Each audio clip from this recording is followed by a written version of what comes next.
하나님께서 이 말씀을 우리에게 주셨습니다. 오늘 본문을 보시면 오늘 또 기도 제목이 굉장히 오늘 본문과 와닿으시는 분도 계신 줄 압니다. 예수님께서 그 관리의 집에 가사 피를 부는 자들과 떠드는 무리를 보시고, 그래서 한 소녀가 죽은 거죠. 그런데 모든 사람들이 이 소녀의 죽음을 안타까워하고 이제 장례 치르러 할 때 주님께서는 이 소녀의 문제에 대해서 다르게 말씀하십니다. 주님 말씀은 24절 죽은 것이 아니라 잔다.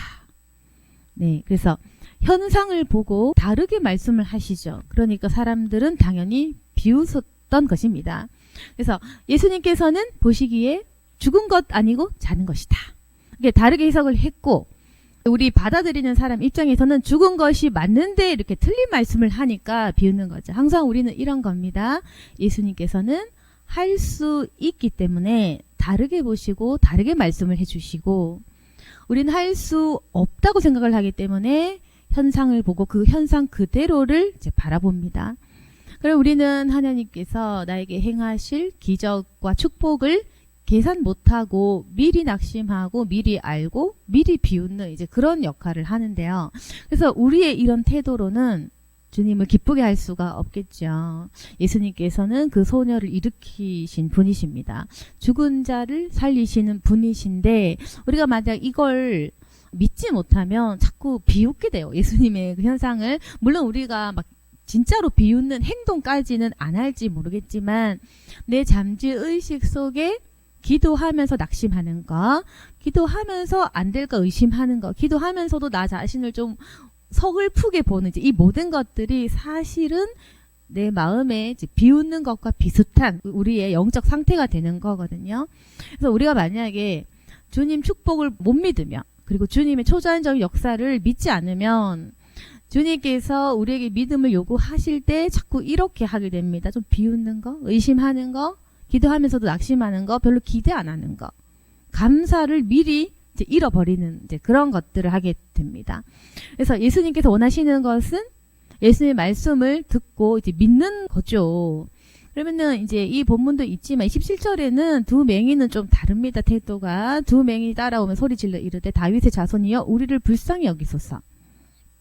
그래서 맹인들의 태도는 좀 달랐습니다. 그래서 비웃지 않고 먼저 찾아온 거죠. 먼저 좀 이렇게 소리 질러 따라오는 그런 행위들을 한 겁니다. 그래서 이 두 맹인이 했던 거는 딱 두 개인 것 같아요. 따라오는 거. 그러니까 졸졸 따라다니는 거. 예수님 이렇게 좀 붙잡는 행위인 거죠. 그리고 또 두 번째는 믿음인 것입니다.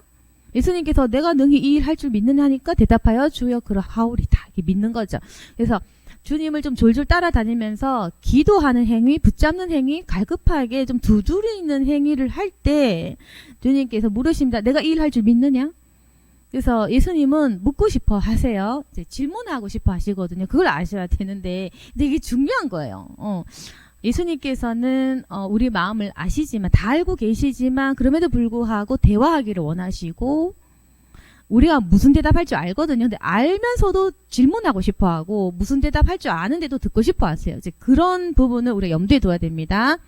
한 번 더 설명하면 주님께서는 대화를 굉장히 원하신다. 그리고 우리가 그 대답을 하기를 원하시고, 질문하기를 원하시고, 그 질문에 답하기를 원하세요. 그러니까 확인을 하시는 걸 좋아하세요. 그래서 아시지만 인간에게 대화를 거십니다. 다 알지만 아브라함 시험하고, 다 알지만 그럼에도 하는 것들이 많아요. 그게 바로 우리와의 교제라는 겁니다. 사랑하는 자는 사랑하는 자를 향하여 교제하기를 원한다. 그리고 마음을 확인하기를 원한다. 때로는 우리가 머릿속으로 다른 생각 품더라도, 마음에 다른 감정 품더라도 우리 입술로 무엇을 고백하느냐를 상당히 중요하게 보세요. 그러니까 만약에 예를 들어 이런 겁니다. 의심돼. 그럼 낙심했어. 기분 나빠. 그래도 고백으로 주님 의심했지만 나약하지만 할 줄 믿습니다. 해보려고 합니다. 될 것을 믿습니다. 이렇게 고백하는 것까지를 굉장히 원하시는데, 그게 바로 우리 자유의지라고 부르는 거거든요. 내 심령을 좀 거슬러 보는 거, 내 생각 거슬러 보는 거, 그거 자유의지라고 하는 겁니다.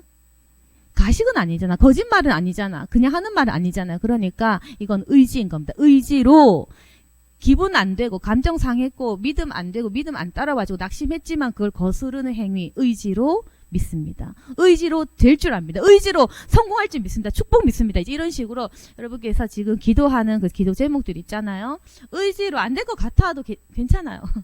물론 자연스럽게 믿으면 참 좋겠지만 어려운 문제 당한 사람은 자연스러울 수는 없잖아요. 사실 기도의 응답이 늦어질 때 눈에 보이는 현실을 보면 자연스러운 현상은 없습니다. 잘 안 믿어지고 감사 안 나오고 낙심했고 그런 거잖아요. 우리 전부 다 그렇잖아요. 의지로 거슬러서 믿습니다.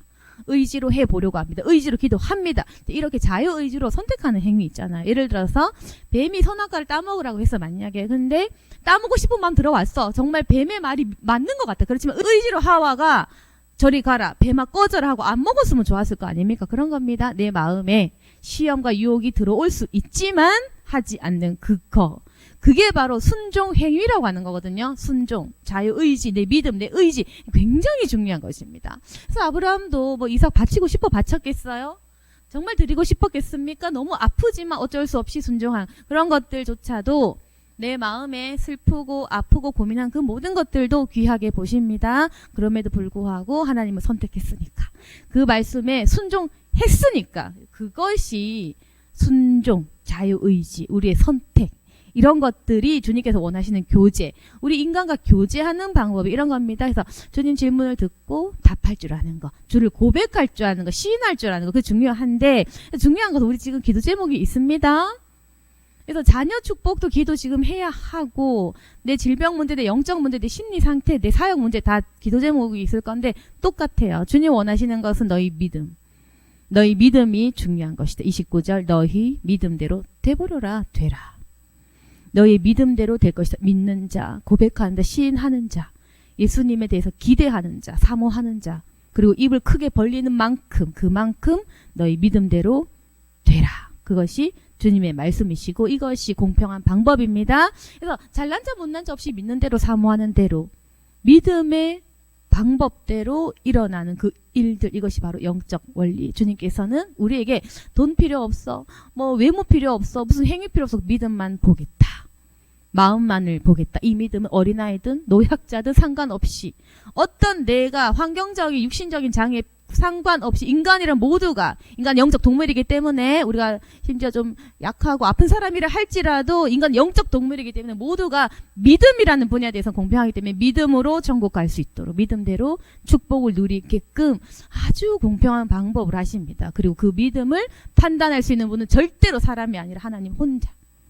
하나님만이 인간의 믿음을 판단하고 평가할 수 있습니다. 그래서 우리 모두가 누가 천국 갈지 누가 지옥 갈지 알 수 없고 단지 믿는 건데 주님께서 심판자. 주님만 심판을 하십니다. 사람 몰라요.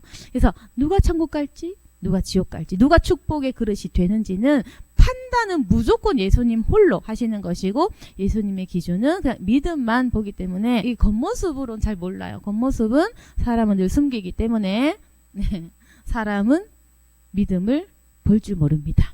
그래서 내 믿음에 대한 평가와 판단은 예수님께만 맡기시고 그래서 오직 홀로 주님께 홀로 기도하는 거예요. 사람들은 알지 못하고 우리가 답을 구하려고 하지만 실상 예수님께서만 그 답을 갖고 계십니다. 그러니 우리가 이제 여기 와서 기도도 하고 설교도 듣지만 결국에는 내가 주님 앞에 개인적으로 나아가서 이제 주님 만나야 하고 단지 그 방법들을 좀 같이 열기 위해서 이 자리에 함께 모여 기도하지만 내가 성령 받아서 내가 주님께 답을 구하고 기도 응답을 받는 것입니다.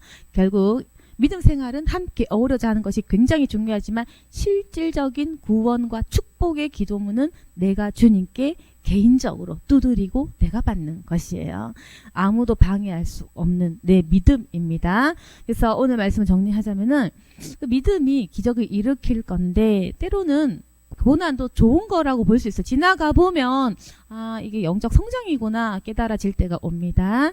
그렇지만 이 믿음을 바탕으로 해서 주님께서 축복을 좀 열려고 할 때가 와요. 네가 믿는 만큼 성령의 충만함을 준다.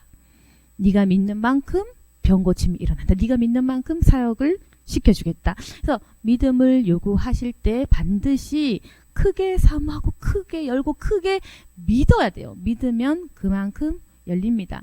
그래서 내가 탐욕이 있다 싶으면 그것들은 회개하면 돼요. 회개는 하되 내려는 놓되 욕망적인 것은 제거는 해야 하겠지만 그 작업을 거친 이후에는 모든 것들에 대해서 크게 사모하시는 것이 축복받는 비결일 것입니다. 우리 모두 좋으신 하나님을 사모하며 이 말씀을 듣고 기도 응답받는 저와 여러분이 되기를 소망합니다. 아멘. 기도하겠습니다. 거룩하신 하나님 아버지, 우리를 불쌍히 여겨주시옵소서. 우리는 믿습니다. 믿음대로 될 줄 믿습니다. 그러니 하나님, 우리의 영을 여셔서 영 충만케 해주시고 하나님의 음성을 듣게 도와주시고, 특히 오늘 문제를 갖고 나온 주님의 백성이 있다면 그 문제 해결되게 도와주옵소서. 특히 자녀 문제 해결해 주시고 내 영적 문제 해결해 주시고 사역 속에 힘 얻어 능력 얻어 충만히 사역할 수 있도록 주님, 우리의 모든 문제들을 해결해 주옵소서. 받은 은혜 간직하게 도와주시고 더 많은 성령의 충만함과 은혜들을 사모할 수 있도록 도와주옵소서. 주님, 될 줄 믿습니다. 하나님 능히 하실 것입니다. 우리의 모든 문제 해결하시고 이제 감사와 기쁨으로 살아갈 수 있도록 도와주옵소서. 예수님 이름으로 기도드렸습니다. 아멘.